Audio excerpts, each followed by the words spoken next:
চিত্তরঞ্জন আসানসোল রোডের দেন্দুয়া মোড়ে ট্রাকের ধাক্কায় গুরুতর আহত হলেন 70 বছরের বৃদ্ধ করুণাময় দে। শনিবার ডাবর মোড়ের দিক থেকে আসা একটি মালবাহী ট্রাক কল্যাণেশ্বরীর দিকে মোড় নেওয়ার সময় রাস্তা পার হওয়া ওই বৃদ্ধকে ধাক্কা দেয়। ট্রাকের চাকা তার কোমর থেকে ডান পায়ের উপর দিয়ে চলে যায়। আশঙ্কাজনক অবস্থায় তাকে ইসিএল এর গাড়িতে করে আসানসোল জেলা হাসপাতালে পাঠানো হয়। দুর্ঘটনার পর ক্ষুব্ধ স্থানীয়রা পথ অবরোধ করে বিক্ষোভ দেখান।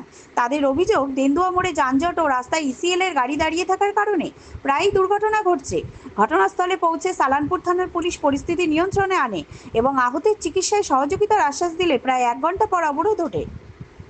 এখানে একটা রোড অ্যাক্সিডেন্ট হয়েছে আমাদের দেন্দুয়ার গ্রামের বাসিন্দা।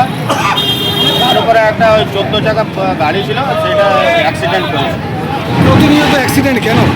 প্রতিদিন অ্যাক্সিডেন্টের ব্যাপার হচ্ছে, এখানে প্রচণ্ড জাম, দেন্দুয়া মোড়ের জামের শেষ নেই।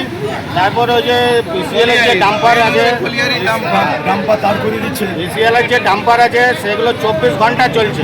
এই ডাম্পার আগে কিন্তু নো এন্ট্রি ছিল, এমনি তিনবার হলো, তিনবার দেন্দুয়া মোড়ে 3বার হলো। এর আগে নো এন্ট্রি ছিল। আমরাই কিন্তু করেছিলাম। এই 3 মাস, গত 3 মাস ধরে কিন্তু এই নো এন্ট্রি হেঁটে গেছে। এখন 24 ঘন্টা ডাম্পার চলে। কেন নো এন্ট্রি কেন হেঁটে গেল? নো এন্ট্রি তো ছিল। নো এন্ট্রি কেন হেঁটে গেল ওটা আমাদের কাছে কোনো উত্তর নেই। খবর নেই বা জানি না। আমাদের কাছে কোনো উত্তর নেই। আপনারা এই নো এন্ট্রি নিয়ে কাউকে জানিয়েছেন? নো এন্ট্রি তো আগে ছিল। এখন কাউকে জানিয়েছেন এই যে সমস্যা সেটা নিয়ে? কই জানে না। কি নাম আপনার?